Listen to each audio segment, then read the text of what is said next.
നമസ്കാരം. വിദേശത്തു നിന്ന് ഇന്ത്യയിലേക്ക് എത്തി തങ്ങളുടേതായ ഒരു ഇരിപ്പിടം സൃഷ്ടിക്കുക എന്നത് അത്ര ചെറിയ കാര്യമല്ല. പ്രത്യേകിച്ച് ഓട്ടോമോട്ടീവ് രംഗത്തെ അജാനുബാഹു ബ്രാൻഡുകളുമായി മുട്ടിനിന്ന് വിൽപ്പനയിൽ മുന്നിലെത്താൻ ചില്ലറ ചങ്കൂറ്റം മാത്രം പോരാ. അങ്ങനെ രാജ്യത്ത് ഓട്ടോമോട്ടീവ് രംഗത്ത് പോരാട്ടത്തിന്റെ 29 വർഷം പൂർത്തിയാക്കിയിരിക്കുകയാണ് ഹ്യുണ്ടായി. 29 വർഷത്തിനുള്ളിൽ 12 മില്യൺ കാറുകളാണ് രാജ്യത്ത് കമ്പനി വിറ്റത്. അതായത് മണിക്കൂറിൽ 50 കാറുകൾ എന്ന കണക്കിൽ. 30 വർഷത്തിനുള്ളിൽ ആഭ്യന്തര വിപണിയിൽ 90 ലക്ഷം കാറുകൾ വിറ്റ് സുസുക്കിക്ക് ശേഷം ഇന്ത്യയിൽ ഏറ്റവും വിജയമായ കാർ ബ്രാൻഡായി ഹ്യുണ്ടായി മാറിയിരുന്നു. 2025 ഏപ്രിലിൽ തുടർച്ചയായ 2ാം മാസവും ഇന്ത്യയിൽ ഏറ്റവും അധികം വിറ്റഴിക്കപ്പെടുന്ന കാറായി ഹ്യുണ്ടായി ക്രെറ്റ. ആഭ്യന്തര വിൽപ്പന ഇടിവിന്റെ നിരാശ മായ്ക്കാനാകില്ലെങ്കിലും ക്രെറ്റയുടെ നേട്ടം ഹ്യുണ്ടായിക്ക് ആശ്വാസമായി മാറി. ജനപ്രിയ മിഡ് സൈഡ് SUV ആയ ക്രെറ്റ കഴിഞ്ഞ മാസം 17,016 യൂണിറ്റ് വിൽപ്പന കൈവരിച്ചു. 2024 ഏപ്രിലിനെ അപേക്ഷിച്ച് 10.2% വാർഷിക വളർച്ച രേഖപ്പെടുത്തി. 2025 ജനുവരി മുതൽ ഏപ്രിൽ വരെയുള്ള കാലയളവിൽ ഏറ്റവും കൂടുതൽ വിൽപ്പന നേടിയ SUVയും ക്രെറ്റയാണ്.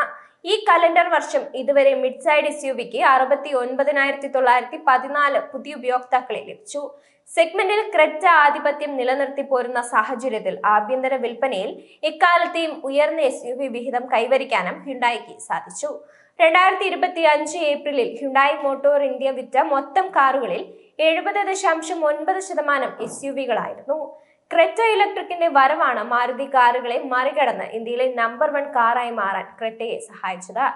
മിഡ് സൈഡ് SUVയുടെ ഇലക്ട്രിക് പതിപ്പ് ഇന്ത്യയിലെ അതിവേഗം വളരുന്ന ഇലക്ട്രിക് വാഹന വിഭാഗത്തിൽ ഹ്യുണ്ടായിയുടെ നില മെച്ചപ്പെടുത്താൻ സഹായിക്കും. ഹ്യുണ്ടായിയുടെ ആദ്യ മാസ് മാർക്കറ്റ് EVയാണ് ക്രെറ്റ ഇലക്ട്രിക്. അതുകൊണ്ട് തന്നെ ഈ കാറിൽ കൊറിയക്കാർക്ക് പ്രതീക്ഷകളും ഏറെയാണ്. കഴിഞ്ഞ ഒരു ശതാബ്ദമായി ഇന്ത്യൻ വിപണിയിൽ ശക്തമായി പിടിമുറുക്കാൻ ഹ്യുണ്ടായി ക്രെറ്റയ്ക്ക് കഴിഞ്ഞു. 10 വർഷം കൊണ്ട് ഇതുവരെ 12 ലക്ഷം വീടുകളിലാണ് ക്രെറ്റ എത്തിയിരിക്കുന്നത്. മികച്ച ഡിസൈൻ, ഏറ്റവും പുതിയ സാങ്കേതിക വിദ്യ, ശക്തമായ പെർഫോമൻസ് എന്നിവയുടെ ഫലത്തിൽ പുതുതലമുറ SUV ഉപയോക്താക്കളുടെ ആദ്യ ചോയ്സായി ക്രെറ്റ തുടരുകയാണ്. കാലികമായി കാറിൽ വരുത്തുന്ന അപ്ഡേറ്റുകളും ഇതിന് ഗുണം ചെയ്യും. കഴിഞ്ഞ വർഷം ജനുവരിയിൽ ക്രെറ്റ ഫേസ് ലിഫ്റ്റിന് വിധേയമായിരുന്നു. അതിനുശേഷം ക്രെറ്റയുടെ വിൽപ്പന കുതിച്ചുയരുന്നതാണ് പിന്നീട് കണ്ടത്. ഈ EX, S, SO, SX, SX Tech, SXO എന്നിങ്ങനെ 7 വേരിയന്റുകളിലാണ് ക്രെറ്റ വിപണിയിലെത്തുന്നത്. നിലവിൽ ആഭ്യന്തര വിപണിയിൽ 11.11 ലക്ഷം രൂപ മുതൽ 20.50 ലക്ഷം രൂപ വരെയാണ് ക്രെറ്റയുടെ എക്സ്ഷോറൂം വില പോകുന്നത്.